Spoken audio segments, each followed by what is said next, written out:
The night pressed against the cracked windshield like a weight she'd been carrying for far too long, and Maya Santos felt every ounce of it as she sat behind the wheel of her aging van. The engine was silent, the fuel gauge dangerously low, and her two children lay curled up in the back, wrapped in mismatched blankets donated by people who never asked questions. A cold drizzle streaked down the glass, blurring the neon lights of the parking lot into streaks of color that looked nothing like hope. Yet Maya kept staring, as if somewhere inside that rain-washed darkness, the universe might finally send one small sign that life would stop hitting her in the same bruised place. She had known long hours in shipyards, the burn of welding sparks on her arms, the pride of doing work that held steel together through storms. But nothing in her disciplined, iron-willed past had prepared her for the slow collapse that followed the accident. The pain, the debt, the husband who walked away, the months living out of a van while pretending to her children that they were on some kind of adventure. Tonight, with only $3,200 to her name and a heart frayed by too many failures, Maya scrolled through a government auction site on a dying laptop, looking for anything she could flip for a chance at breathing room. Instead, she stumbled upon a listing so unbelievable, so enormous, that for the first time in years she forgot the taste of fear and felt the spark of possibility flicker alive again. At first, she thought the photograph was some kind of mistake, a grainy image of a rust-coated giant sitting in an abandoned shipyard, towering into a fog-smudged sky. But the longer she stared, the more her welder's instincts awakened, recognizing the unmistakable silhouette of a massive military vessel. Not just a ship, a leviathan, something built for storms and war and decades of secrets. The listing said little: decommissioned vessel, former military use, structural salvage only, starting bid $8,000. For anyone else, it would have been a dead end, a rusted grave too expensive to move and too complicated to dismantle. But Maya saw more in that single photo than most people would in a lifetime. She saw steel, hundreds of tons of it. Steel that could save her children from sleeping cold in a van. Steel that could buy them a life not shaped by fear. She saw opportunity carved into metal. And for one raw, trembling moment, she allowed herself to believe she was still the woman who once welded hulls strong enough to hold back oceans. A woman who solved impossible problems. A woman who didn't break. She checked her children, Sophia protectively curled around Marcus, dreaming the soft dreams that only children without choices can't afford to lose. Then she did something reckless and brave and utterly terrifying. She called the only person who had ever helped her without expecting anything in return. "Ray, I need a loan," she whispered, "and I need it tonight."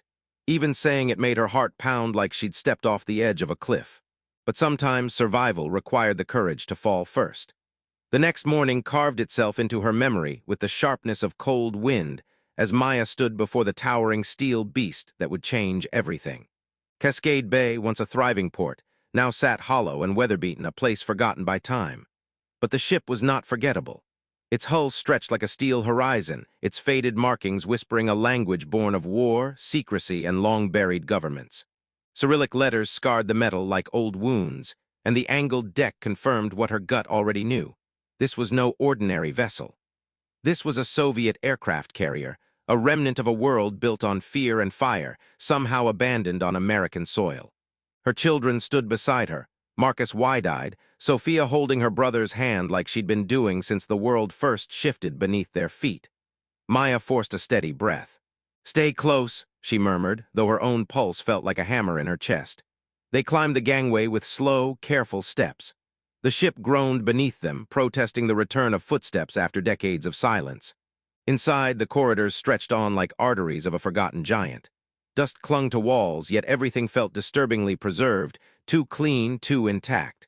Something about the place whispered not abandoned, watched. Still, Maya walked deeper, flashlight cutting through darkness, heart steady as she cataloged metal, wiring, structure, value. But beneath the practical calculations ran something else, something dangerous. A question. Why had a Cold War titan been left behind like a secret the ocean refused to swallow? She hadn't meant to find the first clue. It found her. A set of footprints, fresh ones, cut through the dust in a corridor far below deck where no light dared to settle. They didn't belong to time or decay or forgotten sailors. Someone had been here. Recently. Maya's pulse sharpened, and she pulled her children close, walking faster, pretending calm even as her instincts roared warnings. But fate had its own plans. A small office sat tucked behind a sealed hatch, its door left ajar as if the last person inside had left in a hurry. Papers littered the floor, Russian scripts, old transfer forms, inspection notes stamped with dates from decades earlier. She gathered what she could, her welder's hands trembling not from fear but from the unmistakable knowledge that she had stepped into a story meant to stay buried. When they left the ship that evening, the sun dipped behind the Pacific like a dying ember. Maya sat behind the wheel, staring at the miles of metal towering over her, feeling the strange pull of destiny whispering through rusted steel. She had spent years fighting just to breathe, years believing life was closing in like a vice. Now she felt something else, a shift, a tremor, a possibility. And when the auction closed 72 hours later, when her shaky bid of $8,200 crowned her the improbable owner of a Soviet aircraft carrier, Maya didn't laugh or cry. She simply held her children close and whispered a promise that felt holy in its quietness. "We're done falling. From here on we rise." Ownership brought no comfort, only truth, and truth came fast. That first night alone on the ship, long after her children fell asleep in the hotel room Ray had paid for, Maya walked through the steel corridors with a professional's caution and a mother's dread. Her flashlight caught the glint of machinery worth millions, turbines, generators, power systems that should have been gutted decades ago. Instead, they waited like silent guardians. But it was the hidden hatch behind the engineering bay, a door with polished hinges and a lock untouched by rust, that broke the last illusion of abandonment. The brass key she'd been given fit perfectly, too perfectly. The hatch opened with a soft sigh, like a secret finally exhaling. A narrow ladder led into darkness that felt unnatural, engineered, preserved. And at the bottom, the air changed, dry, filtered, impossibly clean for a ship forgotten by time. Rows of containers lined a compartment not listed on any Soviet blueprint. But it was the vault at its center, a towering, modern bank-grade vault door gleaming with untouched steel, that stole her breath. No one sealed something so carefully unless the world above was never meant to see it. She approached with reverence and unease, her fingertips hovering over the cold metal. Somewhere deep in her bones, the truth tightened. She hadn't bought a scrap vessel. She had purchased someone's hiding place, someone powerful, someone dangerous, someone who might still be alive. And buried behind that vault door was something worth far more than steel. Cutting through the bulkhead felt like violating the heartbeat of a sleeping giant.